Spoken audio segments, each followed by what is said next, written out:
It is a strong 155-mile-per-hour sustained wind hurricane, gusting to 190 now. All of the coast of Florida, the west coast, East Coast, and South Florida and the Keys getting ready for a major impact. Josh Knight is on duty down in Boca Raton, Florida. And Josh, what are the folks doing to get ready for no matter where it makes landfall?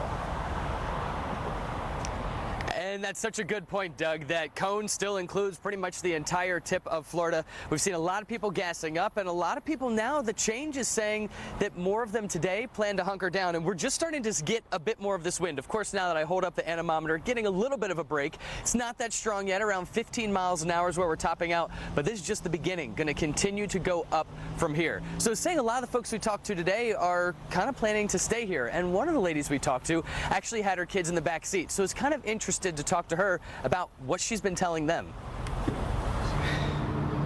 Not much.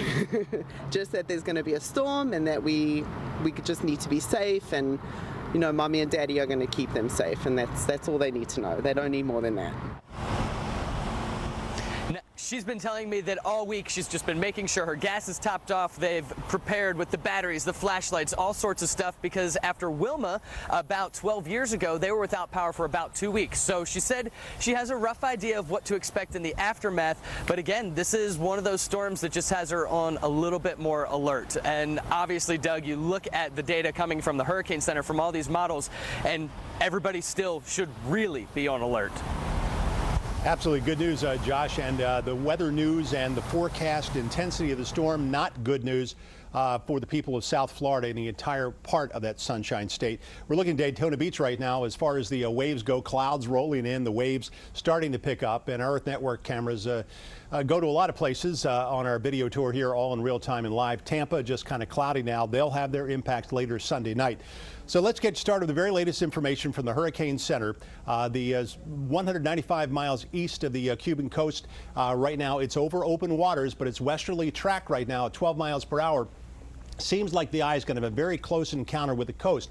Now, hurricane forecasters don't think there'll be a lot of disruption to the storm's integrity or intensity because of that encounter with the coast, because it is so powerfully formed right now. But they do expect, as it emerges over complete open waters, much warmer waters over the straits of South Florida between the Keys and the north coast of Cuba, it could briefly get stronger, back to Category 5 status. So for now, 155 mile per hour, top end Category 4 storm, wind gust to 190 miles per hour, moving west at 14 miles per hour. And the storm, you can just get a sense of how broad it is. Everything you see in red here, the cold cloud tops, that's where the wind and rain bands are, with the highest winds concentrated in the circle. But the winds out 100 miles or so on either side, most directions, are still extremely powerful as it slowly but surely makes its way to the north and west. The spaghetti models are interesting to watch because they give kind of a number of computer models, different runs of different computer models, but they're starting to come more into alignment with this idea of a northerly turn during the day tomorrow, and then from there, pretty much clustered along West Florida once it makes an impact, and then continues north up the state and back to the west. One of the things the Hurricane Center very closely pays attention to is the possibility and the likelihood at times that nobody has it exactly figured out. So as you forecast out 2 days, 3 days ahead, the farther out in time you are, the more there is an error in where the actual center might be. So they use the cone, and I explain that now as we look at their cone. Category 4 as we get to Sunday morning at 2 a.m. up to a Category 5, just approaching the mid-Keys, and then perhaps later in the afternoon making a possible impact along the southwest coast near Naples. But it could also be on that edge. It could also be over on the Miami side. So it's not set yet. Through the day tomorrow and tomorrow night, that cone is going to shrink, and we'll know better where the worst part of the storm will be. But nobody gets off the hook in South Florida. Who gets the highest storm surges? That does depend on where the eye wall passes. But everyone will have major effects across South Florida and then right up the spine of Central Florida as the hurricane continues all the way through the state. Maybe, just maybe, when it hits the Georgia line, it might be down to tropical storm status. So this will be during the day, Sunday night, and even into Monday. Hurricane warnings in effect. I suspect some of those later tomorrow night will be pushed northward. Storm surge warnings in effect as well. And again, the timing of the worst effects will be mid-morning Sunday through early Monday morning. Now we're talking about Jose, also with 150-mile-per-hour winds, and hurricane warnings now up for Barbuda and Anguilla, the same two islands that were devastated earlier in the week.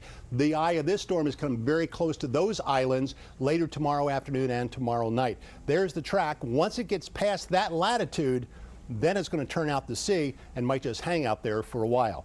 Here, how do you beat this? Day after day of sunshine reminds us of early October. Clear, cool nights, sunny, mild days. Tomorrow near 72. And then as we take a look at our extended outlook, nothing but sunshine into Monday. And then Monday night, clouds roll in. Tuesday, Wednesday, that's the time frame. If there's to be any effect in our area from the remnants, that will be the time period. It's 50-50 deal right now. It depends if it turns this way or the energy turns back to the right, to the east. That could affect us. We'll know a better idea of that by Sunday morning, whether we're going to have any impact to the remnants. But now all our focus is on the millions of people in South Florida and through all of Florida. They're going to have dramatic impacts and effects Sunday and Monday. Especially with this latest update, it becoming a Category 5 as it slams into Florida. Very close to 5 when it gets in. So that's, and wind gusts may be approaching 190 miles, 200 miles an hour. It is terrifying. Unthinkable for that highly developed area. Yep. Yeah. Doug, thank you. Doug, thanks. And breaking news right now, President Trump has signed legislation providing $15 billion in aid for Hurricane Harvey victims. That coming into our newsroom just now. Of course, our coverage of Hurricane Irma continues ahead when we will check back in with Josh in Boca Raton. That's on the way. We're also going to dissect the chaos as hundreds of thousands of people flee the storm's path. And next, it's being called the worst earthquake to hit Mexico in a century. The race to find survivors after a trembler that was so strong, buildings shook hundreds of miles away.